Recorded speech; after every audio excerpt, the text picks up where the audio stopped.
আসসালামু আলাইকুম। এটিএন বাংলা সংবাদে সবাইকে স্বাগত জানাচ্ছি, সাথে আছি ফাতিহা শাফি। শুরুতেই জানিয়ে দিচ্ছি বিআরবি কেবলস সংবাদ শিরোনাম। সামরিক অভ্যুত্থানের পরও মিয়ানমারের রোহিঙ্গা প্রত্যাবাসনে বাংলাদেশ পাশে থাকবে যুক্তরাষ্ট্র, বললেন মার্কিন রাষ্ট্রদূত।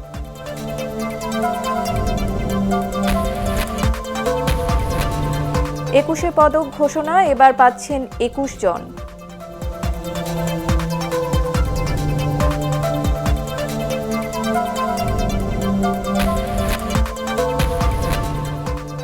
এলাকাভিত্তিক ফসল উৎপাদনে গবেষণা বাড়ানোর তাগিদ প্রধানমন্ত্রীর। কৃষি প্রযুক্তি প্রকাশনা অ্যাটলাস বইয়ের মোড়ক উন্মোচন।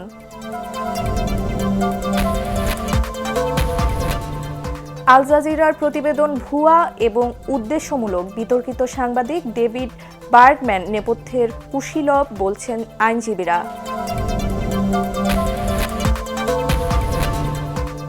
এবং মেহেদী মিরাজের সেঞ্চুরিতে চট্টগ্রাম টেস্টে চালকের আসনে বাংলাদেশ 355 রানে পিছিয়ে ওয়েস্ট ইন্ডিজ।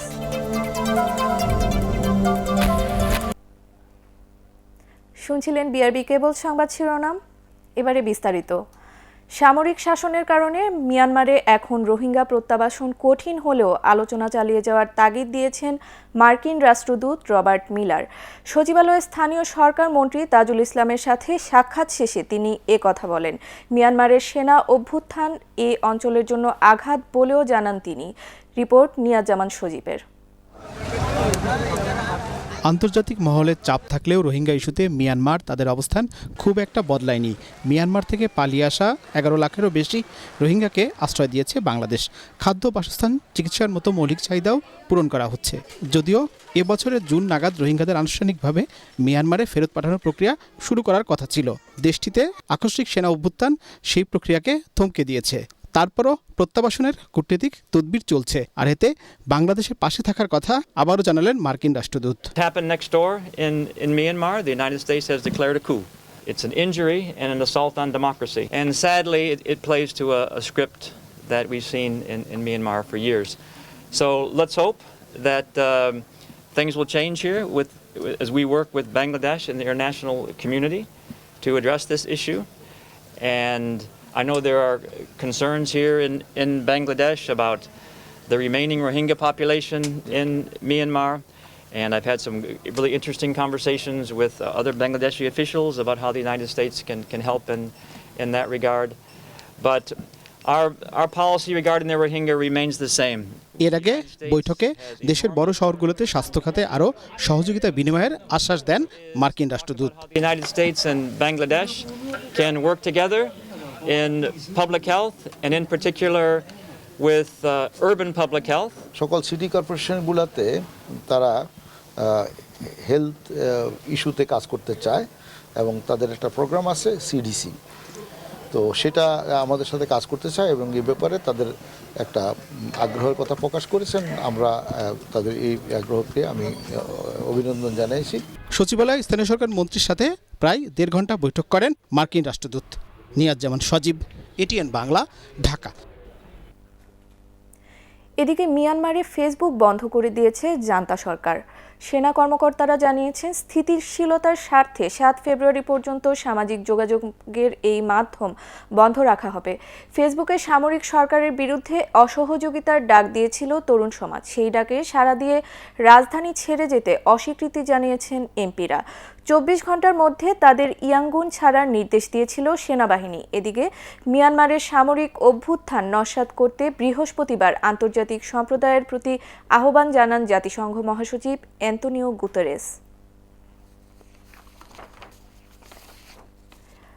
এবার 21শে পদক পাচ্ছেন 21 জন গুণী ব্যক্তি। ভাষা আন্দোলনে বিশেষ ভূমিকা রাখায় এই পদকের জন্য মনোনীত হয়েছেন মরহুম মোতাহের হোসেন তালুকদার, শামসুল হক ও অ্যাডভোকেট আফসার উদ্দিন আহমেদ।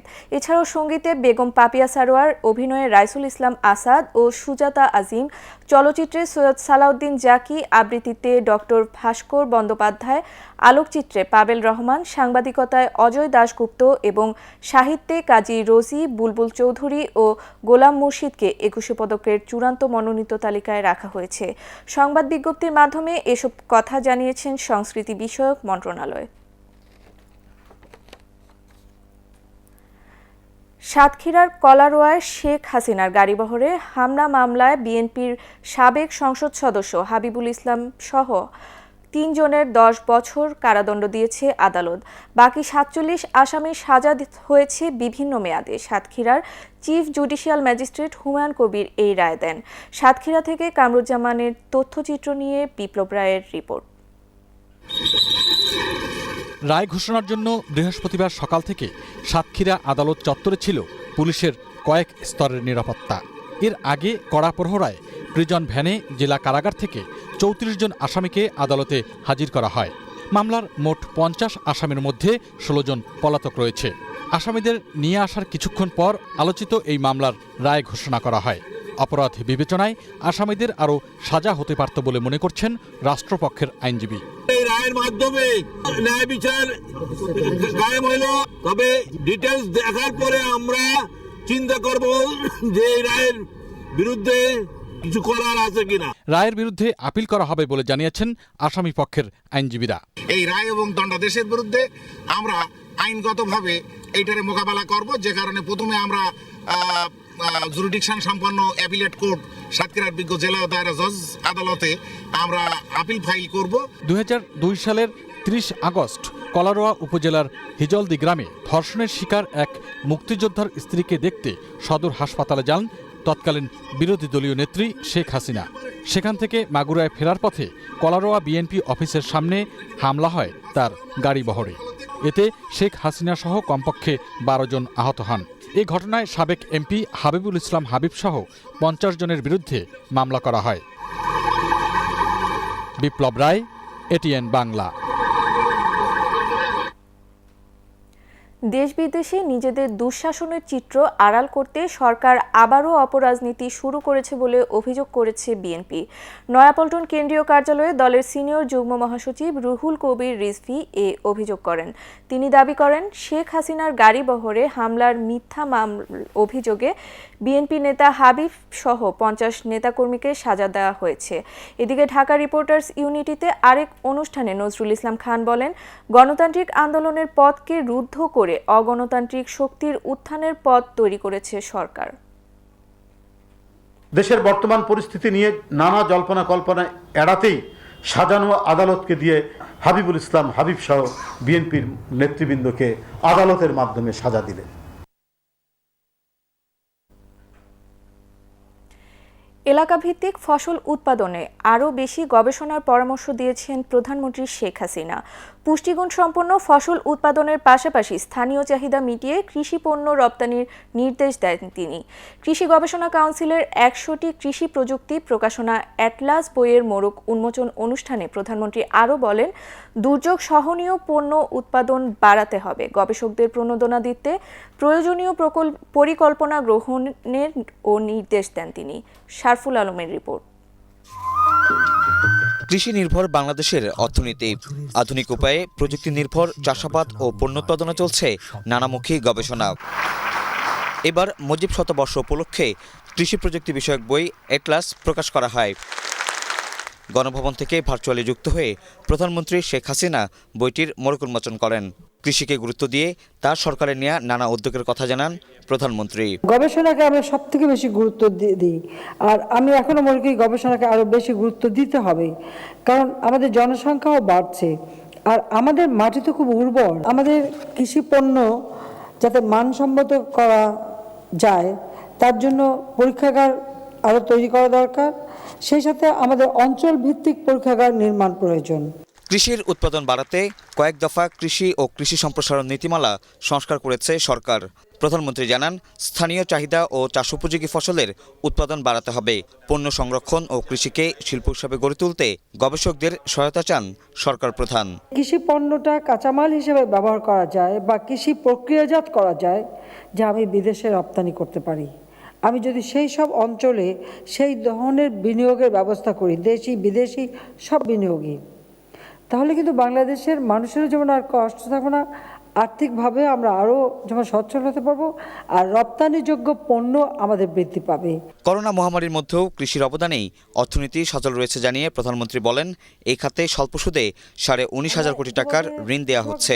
যারা গবেষণা করবেন তারা যেন সম্পূর্ণ মনোযোগ দিয়ে গবেষণাটা করতে পারেন আর গবেষণায় যেন লিপ্ত থাকতে পারেন, সেইটা কিভাবে করা যেতে পারে। নিত্য নতুন আবিষ্কারের পাশাপাশি গবেষকদের দেশীয় ফলের উৎপাদন বাড়ানোর পরামর্শ দেন প্রধানমন্ত্রী। শরফুল আলম, এটিএন বাংলা, ঢাকা। ভুয়া আর উদ্দেশ্যমূলক সংবাদ প্রচার করেই বরাবরই আলোচনায় এসেছে কাতার ভিত্তিক মিডিয়া নেটওয়ার্ক আল জাজিরা। চ্যানেলটির বিরুদ্ধে জঙ্গি সংগঠন আল কায়েদার সঙ্গে সম্পৃক্ততার অভিযোগ রয়েছে। বাংলাদেশে যুদ্ধাপরাধীদের বিচার নিয়ে বিভ্রান্তিকর খবর দেয়া সহ বিভিন্ন সময়ে সরকার বিরোধী প্রচারণাও চালায় আল জাজিরা। আর এসব প্রতিবেদনের মূল কুশীলব হিসেবে কাজ করছেন বিতর্কিত সাংবাদিক David Bergman. Report Shafiqul Islam শামীমের। কাতার ভিত্তিক মিডিয়া আল জাজিরা আলোচনায় আসে ওসামা বিন লাদেন এবং আল কায়েদা সম্পর্কিত সংবাদ প্রচার করে।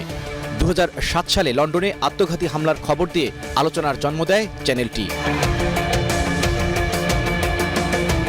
ইরাক যুদ্ধে বিতর্কিত ভূমিকা, মিশরে মুসলিম ব্রাদারহুডের পক্ষ নেয়া, ভারত বিরোধী সংবাদ প্রচার সহ নানা কারণে বিভিন্ন সময় ওইসব দেশে চ্যানেলটি বন্ধ করে দেয়া হয়, বহিষ্কার করা হয় সংশ্লিষ্ট সাংবাদিকদের। এখনও সৌদি আরব, আরব আমিরাত, মিশর, বাহরাইন ও জর্ডানে সম্প্রচার বন্ধ রয়েছে আল জাজিরার। যুদ্ধ অপরাধীদের বিচার শুরু হলে জামায়াতের হয়ে রাজাকারদের পক্ষ নিয়ে বাংলাদেশের বিরুদ্ধে মিথ্যাচার শুরু করে চ্যানেলটি। 2013 সালে হেফাজতের পক্ষে দাঁড়িয়ে ভুল সংবাদ প্রচার করতে দেখা যায় আল জাজিরাকে।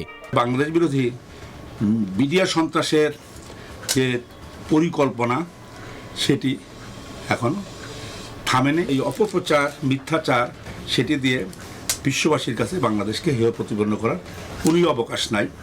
এবং ডেভিড বার্গম্যানের এই ধরনের কর্মকাণ্ডের সঙ্গে সম্পৃক্ততা এটা খুবই বিতর্কিত এবং নিন্দনীয় বটে।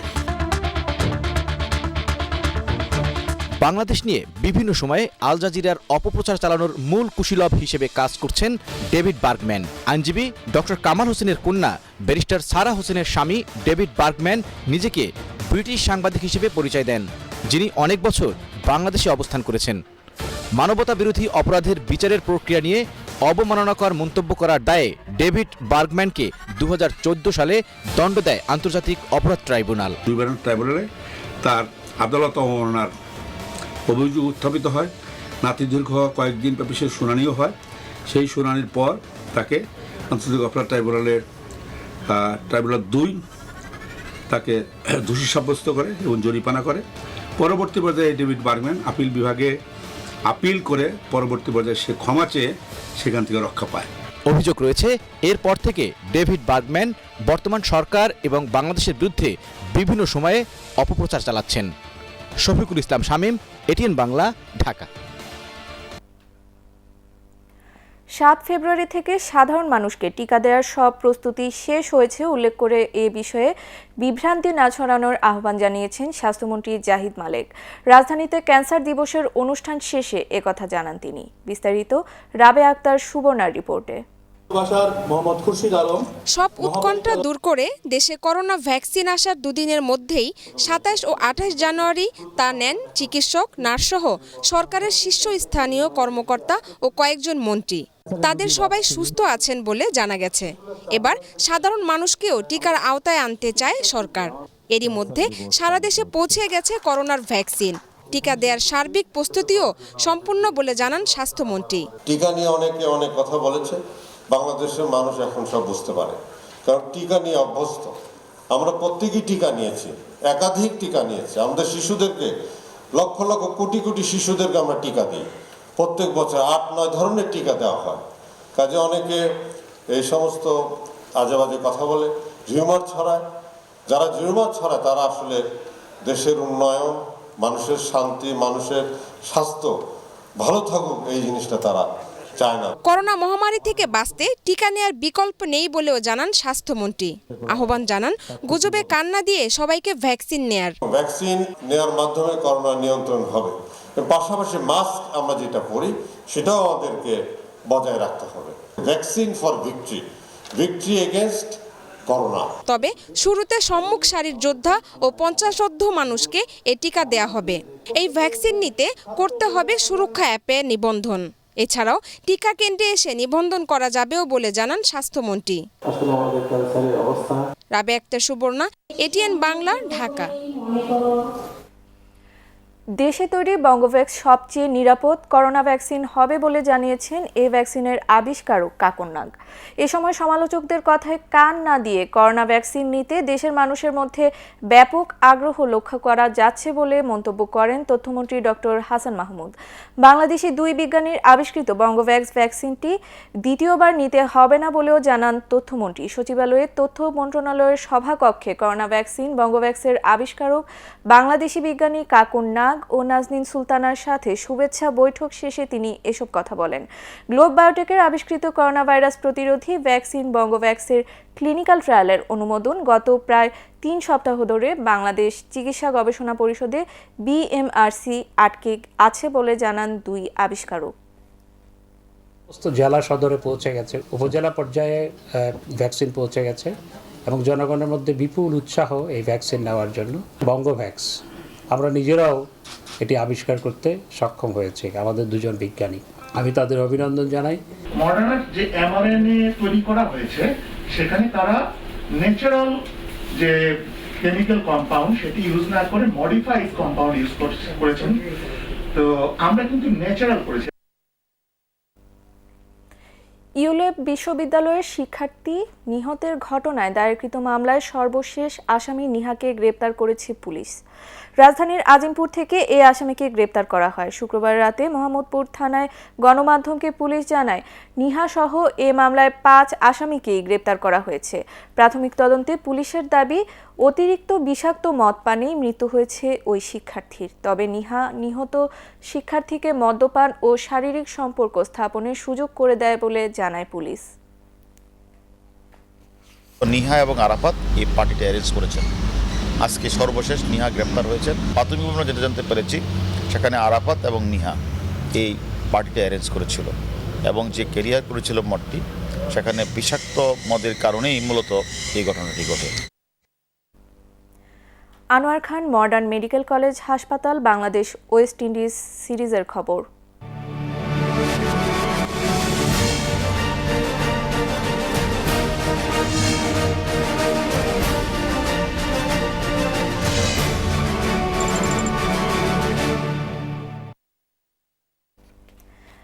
মেহেদী হাসান মিরাজের সেঞ্চুরিতে চট্টগ্রাম টেস্টের দ্বিতীয় দিন শেষে ওয়েস্ট ইন্ডিজের বিপক্ষে 355 রানে এগিয়ে আছে বাংলাদেশ।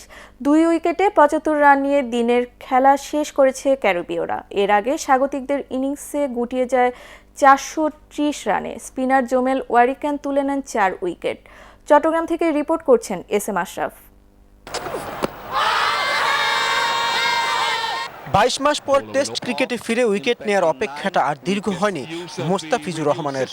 5ম ওভারে জন ক্যাম্বেলের পর শেন মুজেলকেও স্বীকার করেন সাতক্ষীরা এক্সপ্রেস। ক্রেগ ব্রেথওয়েট আর NK রুমাহবোনার 51 রানের জুটি করে বাকি সময়টা আর বিপদ বাড়াতে দেয়নি ওয়েস্ট ইন্ডিজের। এরপরও চট্টগ্রাম টেস্টে লিড পাওয়ার মঞ্চ তৈরি আছে বাংলাদেশের। শেষ 5 ব্যাটসম্যান 188 রান যোগ করে স্বাগতিকদের সংগ্রহটা নিয়ে যান 430-এ। যদিও দিনের 3য় ওভারে লিটন দাসকে ফিরিয়ে টাইগারদের 300-র নিচে অল আউটের স্বপ্ন দেখেছিল ক্যারিবীয়রা, কিন্তু 7ম উইকেটে মেহেদী মিরাজকে নিয়ে 67 রান যোগ করে সেই সম্ভাবনা শেষ করে দেন সাকিব আল হাসান। ব্যক্তিগত 68-তে সাকিবের বিদায়ের পর রান তোলার নেতৃত্ব দেন মেহেদী হাসান মিরাজ। তাইজুলকে নিয়ে 44 আর নাইম হাসানকে নিয়ে যোগ করেন 57 রান। প্রায় 4 ঘন্টা উইকেটে থেকে বাংলাদেশের এই অলরাউন্ডার ক্যারিয়ারে প্রথমবার 3 অঙ্কের ম্যাজিক ফিগার ছোঁয়ার আরাধ্য উৎসবে মাতেন। তাতে টেস্টের নিয়ন্ত্রণটাও থাকলো স্বাগতিকদের দখলে। বাংলাদেশের স্পিন খেলার প্রস্তুতিটা যে বেশ ভালোভাবেই নিয়েছে ওয়েস্ট ইন্ডিজ, তার একটা প্রমাণ দেখা গেল তাদের শেষ সেশনের ব্যাটিংয়ে। কোনো বিপদ ছাড়াই 21 ওভার উইকেটে ছিলেন তারা। তৃতীয় দিনও এই স্পিন ঘূর্ণি মোকাবিলা করতে পারবেন কিনা তার উপরই হয়তো নির্ভর করবে এই টেস্টের গতিপথ। SM Ashraf, ATN Bangla, Zahur Ahmed Chowdhury stadium, Chittagong. প্রথমবারের মতো টেস্ট সেঞ্চুরির দেখা পেলেন বাংলাদেশের অফ স্পিনার মেহেদী হাসান মিরাজ। তাতে নিজের রান খরা কাটানোর পাশাপাশি বাংলাদেশও পায় বড় পুঁজি। অভিষেক টেস্টের প্রথম ইনিংসে 6 উইকেট তুলে নিয়ে আলো ছড়ানো মিরাজ 5 বছর পর এই চট্টগ্রামেই ব্যাট হাতে সেঞ্চুরির সুবাস ছড়ালেন। আরও জানাচ্ছেন পরাগ আরমান। ওয়ানডে, টি-20 কিংবা টেস্ট, এমনকি ঘরোয়া ক্রিকেটেও কোনো সেঞ্চুরি ছিল না মেহেদী হাসান মিরাজের। এবার সেই আক্ষেপ ঘুচল তার, উদযাপনটা তাই এমন কৃতজ্ঞ চিত্তের। 2016 সালে এই চট্টগ্রামে ইংল্যান্ডের বিপক্ষে টেস্ট অভিষেক হয়েছিল মেহেদী হাসান মিরাজের। সেই ম্যাচটি ইংলিশদের কাছে 22 রানে হারলেও 7 ব্যাটসম্যানকে বিদায় করে নজর কাড়েন মিরাজ। পরের ম্যাচের 2 ইনিংসে 12 উইকেট তুলে নিয়ে ইংলিশদের হারিয়ে রীতিমতো হইচই ফেলে দেন তিনি। এরপর আর তেমনভাবে নিজেকে আলাদা করে চেনাতে পারেননি মিরাজ। তবে দলের প্রয়োজনে ঠিকই দিয়ে গেছেন সহায়তা, যে কারণে টাইগার শিবিরে বোঝা হতে হয়নি খুলনার এই তরুণ অফ স্পিনারকে। শুধু বোলিং নয়, এবার চট্টগ্রামে নিজের ব্যাটিং সামর্থ্যেরও প্রমাণ দেন মেহেদী হাসান মিরাজ। অষ্টম ব্যাটসম্যান হিসেবে তিনি যখন মাঠে নামেন, বাংলাদেশের তখন 6 উইকেটে 248 রান। এরপর সাকিব আল হাসানের সাথে 67, তাইজুল ইসলামের সাথে 44 এবং নাইম হাসানের সাথে 57 রানের জুটি গড়ে দলের বড় সংগ্রহে ভূমিকা রাখেন। পাশাপাশি ক্যারিবিয়ানদের সফল বোলার ওয়ারিকানের বলে সুইপ করে ক্যারিয়ারের প্রথম সেঞ্চুরিতে পৌঁছে যান মেহেদী হাসান মিরাজ। টেস্টে 8 নম্বরে ব্যাট করতে নেমে চতুর্থ বাংলাদেশি হিসেবে সেঞ্চুরি করার রেকর্ডও করেন তিনি। শেষ পর্যন্ত 160 বলে 13 বাউন্ডারিতে 103 রানের পুঁজিতে কর্নওয়ালের শিকারে পরিণত হলে থামে মেহেদী হাসান মিরাজের অসাধারণ ইনিংসটি। পরাগ আরমান, এটিএন বাংলা। বিশ্বখ্যাত ম্যানগ্রোভ ফরেস্ট সুন্দরবনে রয়্যাল বেঙ্গল টাইগার ও মায়াবী হরিণ সহ অন্যান্য বন্যপ্রাণী নিধন ও পাচার রোধে পূর্ব সুন্দরবনে রেড অ্যালার্ট জারি করা হয়েছে। পূর্ব সুন্দরবনের বিভাগীয় বন কর্মকর্তা মোহাম্মদ বেলায়েত হোসেন কথা জানান। সমগ্র বন এলাকায় রেড অ্যালার্ট কার্যকর করতে বন বিভাগের সকল স্টেশন, ক্যাম্প ও ফাঁড়িগুলোকে নির্দেশনা দেওয়া হয়েছে বলেও জানান তিনি। এ কারণে বনে ছোট ডিঙ্গি নৌকা চলাচলের উপর সাময়িক নিষেধাজ্ঞা আরোপের পাশাপাশি কয়েকটি স্টেশন এলাকায় সকল ধরনের পাস পারমিটও বন্ধের ঘোষণা দিয়েছে বন বিভাগ। পাস পারমিট নিয়ে যে সকল জেলে, বাওয়ালি সহ বনজীবীরা বনের অভ্যন্তরে অবস্থান করছেন তাদেরকে বেরিয়ে আসার জন্য ইতোমধ্যে নির্দেশ দেওয়া হয়েছে। সম্প্রতি সুন্দরবনে বাঘ ও হরিণ সহ বন্যপ্রাণী নিধন এবং পাচার বেড়ে যাওয়ায় এর রেড অ্যালার্ট জারি করা হয়। এবারে জানাবো পার্টেক্স খেলার খবর।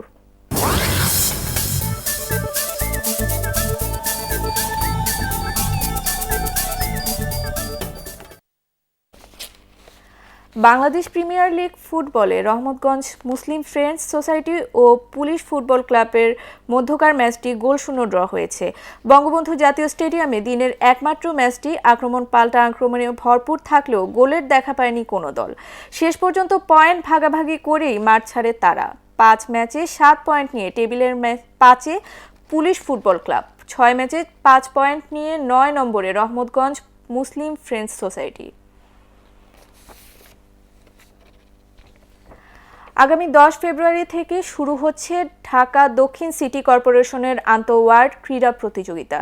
প্রথমবারের মতো আয়োজিত এই ক্রীড়া উৎসবে 75টি ওয়ার্ডের 63টি দল ফুটবল এবং 64টি দল ক্রিকেট প্রতিযোগিতায় অংশ নেবে।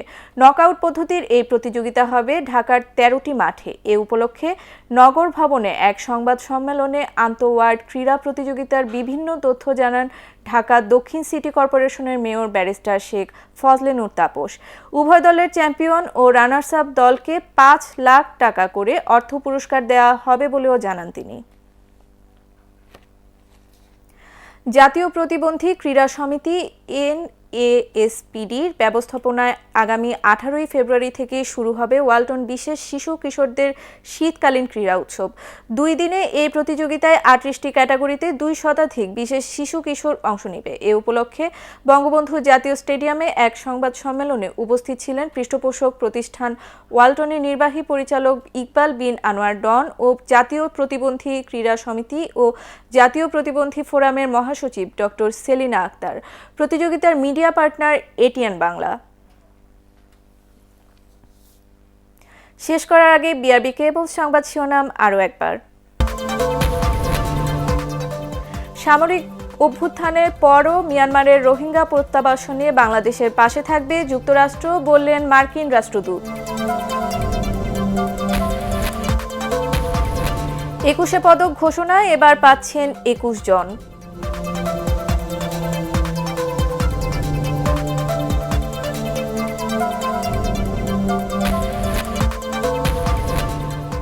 এলাকাভিত্তিক ফসল উৎপাদনে গবেষণা বাড়ানোর তাগিদ প্রধানমন্ত্রীর। কৃষি প্রযুক্তি প্রকাশনা অ্যাটলাস বইয়ের মোড়ক উন্মোচন।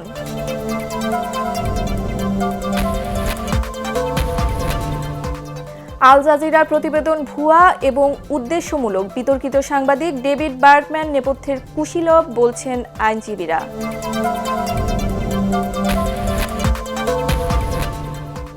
এবং মেহেদী মিরাজের সেঞ্চুরিতে চট্টগ্রাম টেস্টে চালকের আসনে বাংলাদেশ, 355 রানে পিছিয়ে ওয়েস্ট ইন্ডিজ। দর্শক, পরবর্তী সংবাদ দেখার আমন্ত্রণ জানিয়ে এখনকার মতো শেষ করছি। করোনা ভাইরাস থেকে নিজেকে সুরক্ষিত রাখতে মাস্ক পরুন, বারবার হাত পরিষ্কার করুন। আমাদের এটিএন বাংলা সংবাদ ইউটিউবে দেখতে ব্রাউজ করুন youtube/ATN বাংলা নিউজ। ধন্যবাদ সবাইকে।